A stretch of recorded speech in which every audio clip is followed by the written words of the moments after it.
Okay. All right, guys. Welcome to Flames Talk. It's good to be back here again. I'm your host, Flames, and I have a very renowned actor who is going to be joining me to discuss something very interesting. Very interesting topic at that, and it relates to the youth basically. I have Steven Okobo with me. Welcome, Steven. Good to have you here. Good to be here, Flames. Thank you for having me too. First, I'd like to point out that not every celebrity is an influencer. However, in this social media context now, I do believe every influencer has become a sort of pseudo celebrity in a sense. Um, it's funny that nobody points out this influencing where it goes, positive or negative. It's just influencing regardless of what happens. So I do view influencers first of all as people who control the narrative. If they want you to like something, you like something. If they want you to hate something, you know all they are just mouthpieces for the general public, so that when they say, "Hey, we're all going left," everyone goes left. We're going right, everyone goes right. So they're just mouthpieces. They control the narrative. Unfortunately, our tabloids, our newspapers do not carry as much power as influencers do these days. And what I believe these people or these agents to be are just agents of what's the word? Like I said, they're just agents of trend. They basically tell you what you should believe, what you should do, what you should buy, where you should go, how you should think, what things you should have in your head, what things you shouldn't have in your head. And you see, as positive as some people may think it is, because I do believe that a lot of people think it's positive, I do believe that there are negative and positive sides to things like this. Because if you just have a select few people telling you exactly how to think, then the society already has puppet strings all over it. I really don't want to sound all meta and stuff, but you already know that there are definitely downsides to having this influencer culture. And then when you bring in celebrities to this, now, the celebrity space is usually filled with people on TV. You may be an actor. I mean, we have politicians that are celebrities in a sense. You may be an actor, you may be a musician, you may be... Mostly people in the arts are viewed as celebrities, but these days the lines are blurred. We have influencers who have become celebrities and celebrities who have somehow become influencers. And when those lines start to get blurred, then anyone can say just about anything on anything. That's why you could have someone who doesn't have any knowledge on politics, that is a musician, come and tell you, "Hey, vote for this person because I said so." And you could just have a wave of people tunneling to vote for that person. So basically the influencer culture, just to bring you back to your question, what do I view it as? I basically view it as a shepherd sheep relationship. The shepherd being the influencer telling the sheep where to go. And it's very, in my opinion, you're setting a very dangerous precedent, because people do not think for themselves. They want to think, they have to go online and say, "Hey, what does this person say? Okay, so since this, I'm going to think like this." So it's you're setting a dangerous precedent with the influencer celebrity culture. That's what I believe it to be. I've seen people go from just being very, very vocal on social media. Probably they're very vocal and they were very, very controversial. And then that being controversial through their accounts. And before you know it, they were sitting at 100,000 followers, and then they now they will change their bio. They will not change their bio immediately. And now Quickly. influencership. I am now an influencer. Based on this, do you think anybody can just call themselves an influencer? It's hilarious, but it's true. I'm on Twitter. I'm not very active on Twitter anymore. Never really been too active, but you see, on Twitter claims to be this place of intellectuals where everyone is supposed to be smarter than everyone. Everyone is supposed to be richer than the other person. It's just a band of intellectuals, basically, according to how the individuals on Twitter see themselves. You see, people would just wake up and say, "Hey, I don't like this point of view. I'd like to challenge it." Now, it's a good thing, right? When an individual stands up and says, "I don't like this point of view. I'd like to question it." But you see, the problem is this. A lot of people don't have their facts right. And this is where influencer culture starts to really, this is where it starts to break into pieces, because nobody seems to sit down. A lot of people don't seem to sit down and get their facts right or understand their own points of view. They just hear it and it sounds good. It probably appeals to your emotional state at that point in time. For instance, there's always this, I'm trying very hard not to bring up this topic, but it's the most prevalent topic on Twitter. There's always this, male versus female thing. You have feminist versus, yeah, man. And you see, both sides have valid points, and both sides also overcorrect. Now, no one is willing to sit down. Not no one. There are people who actually make sense, but very few people, or the majority of people, are not willing to sit down on both sides and say, look, let's be logical, let's be factual, let's take certain things into consideration, let's sit down and have a discussion about this thing. No, everyone says, hey, this is what I think and this is how it should be. This is how I want it to be. This is how it should be. Unfortunately, life doesn't work like that. Life is a series of compromises where you are never really too hot, you're never really too cold. It's what takes you right through to a very comfortable end. You can't be too warm, you can't be too cold. You have to learn how to go through. But extremism is what influencing has birthed. And you have people who are on one side of the fence, on the other side of the fence, they are to the end. And given that this is I think I'm going over your question completely now. Given that this is the thing, that's why anyone will just stand up and say, hey, I want to be an influencer today, and they will get followers, many followers. There's a particular person, I will not mention his name because again, I don't like trouble. I don't want to be on anyone's lips. But there's this young man who had always made comments on people's posts, and somehow his comments were always outstanding, for lack of a better word. You would see his comments and you would be offended immediately. And he kept doing it until he became recognized as that person. And eventually they started featuring him on talk shows, and that's why anybody can stand up and do it. It's that simple. You just need to be the odd one out and make sure that whatever it is that you're thinking is enough to offend people, or for people to sit back and say, what is wrong with this person? This is influencing culture in today. I mean, there's no publicity. How do you put it? Bad publicity is still publicity. So now the youth culture, we've seen a lot of youths aspire to be celebrities. That's also where celebrities come into this topic, because celebrities are out there. We see reality TV shows, people go there and come out, and all of a sudden they are fronting cars here and there. Everybody wants to I want to buy a car like these people. So now, is this the reason why things are the way they are? Because right now, every youth wants to drive events. They don't want to trust the process.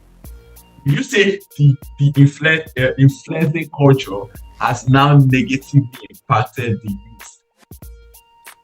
Let me start by saying that, first of all, the short answer is yes.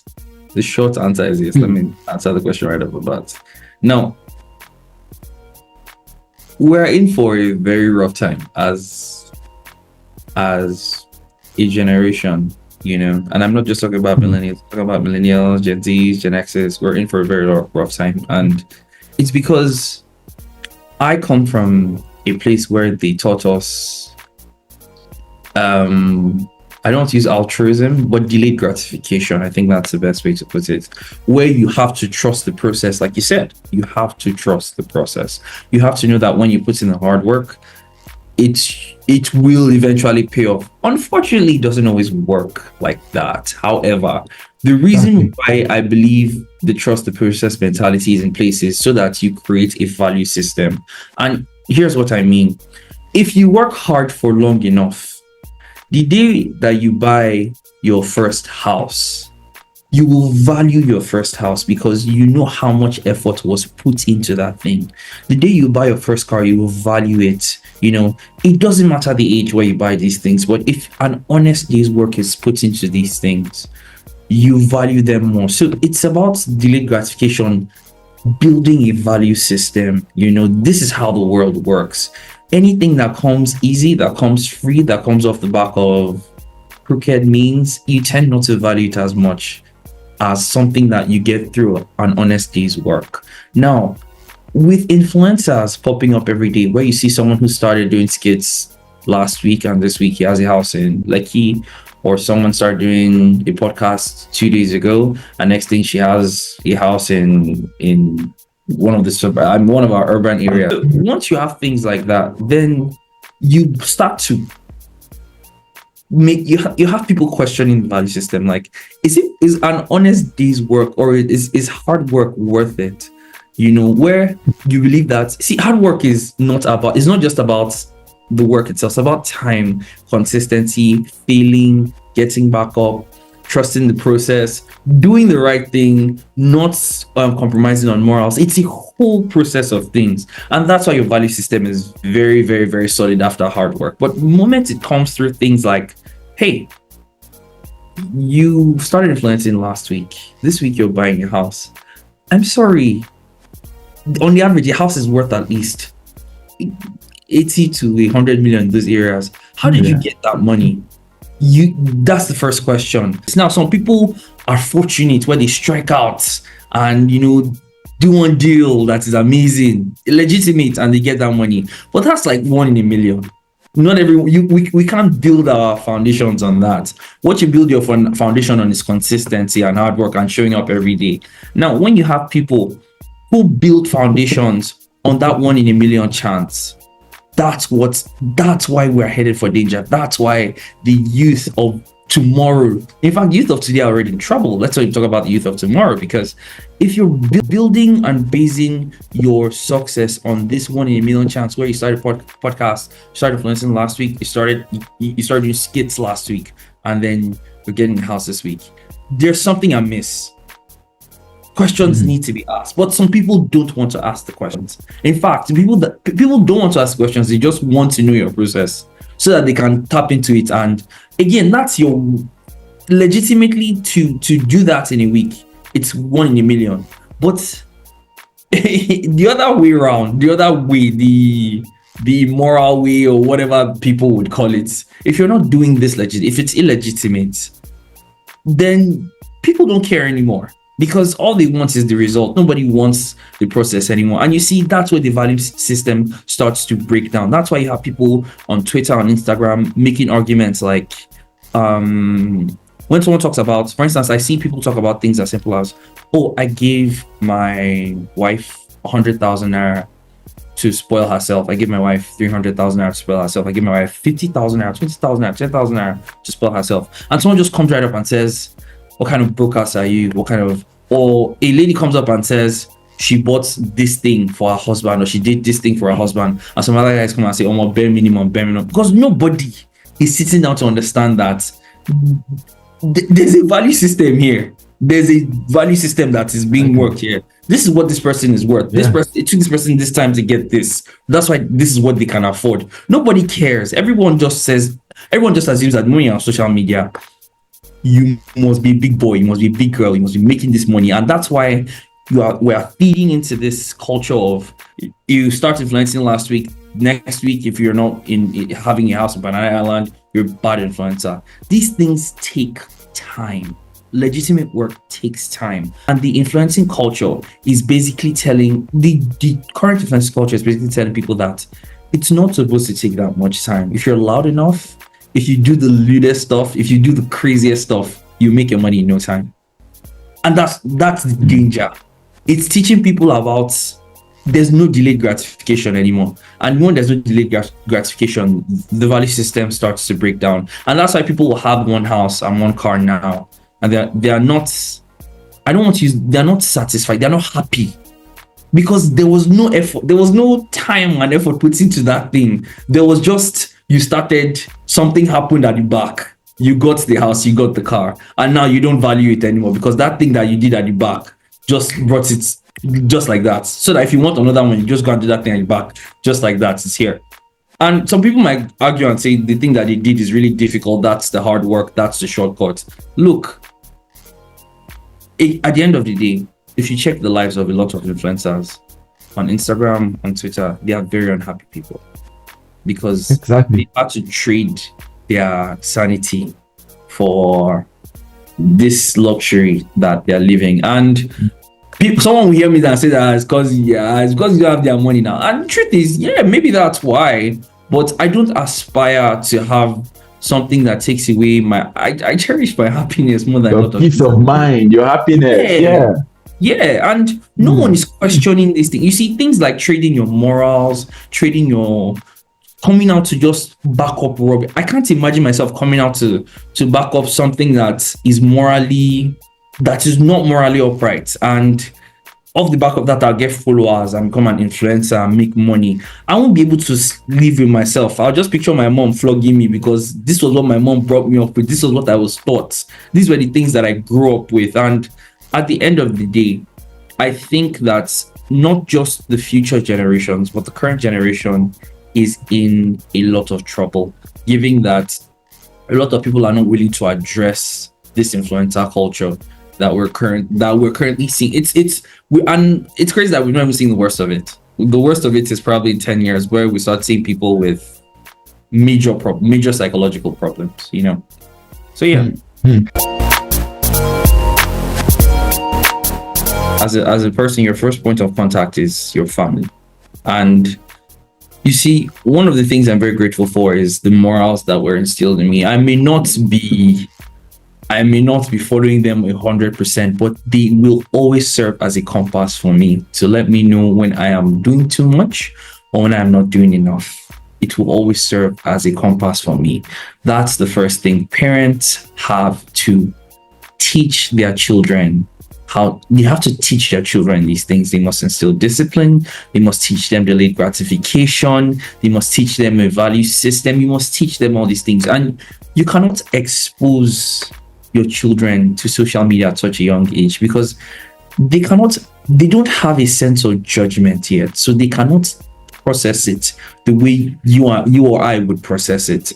If a kid sees themselves on TV, all they see is that they're on TV, people are like them for it. And any human being loves external validation until you become dependent on it, and then you realize that you don't get external validation, you mentally crash. It's a big problem. Trust me, as an actor, I know what that's like, where you need people to like you out there so that you believe in your work. Unfortunately, if you depend on that for the rest of your life, you're heading down a path of probably mental instability and, God forbid, probably a terrible demise at the end of the day, you know. However, parents need to, first of all, not allow their kids to be exposed to social media. In fact, to the internet too early. They need to be off the internet for as long as possible. I'm talking every form of the internet. They should not be exposed to it when you start exposing them to it, there should be screen time, there should be regulation, there should be monitoring for these things. Because when people used to talk about these things when we were younger, we used to say that it's too much on it. It's not, because today we have people that are seeking external validation. That's why you have so many podcasts of people who come out and say certain things that they don't sound right, they don't sound okay, they don't sound these people don't sound like they're mentally stable. And you see a lot of people rallying behind them. This is the result of that, where parents did not restrict these screen times. They did not watch these kids the way they were supposed to. And unfortunately, we have that. Second thing we need to do is, we as a society, see Nigerians, we are very, and how do I say this without causing issues?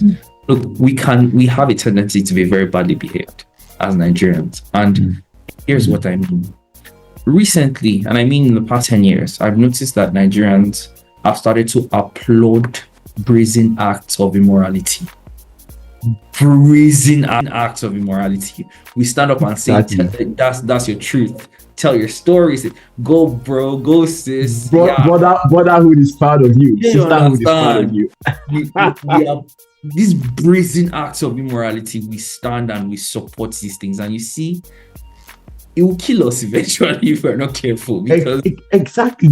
we need players who will come out and openly support and teach acts of morality in itself. We need to replace immorality with morality. We need to teach kids. If we're going to expose people to social media, there should be safe content on there where we teach kids how to share, how to love, how to understand. We teach them discipline, teach them long suffering, teach them these things early so that they understand value.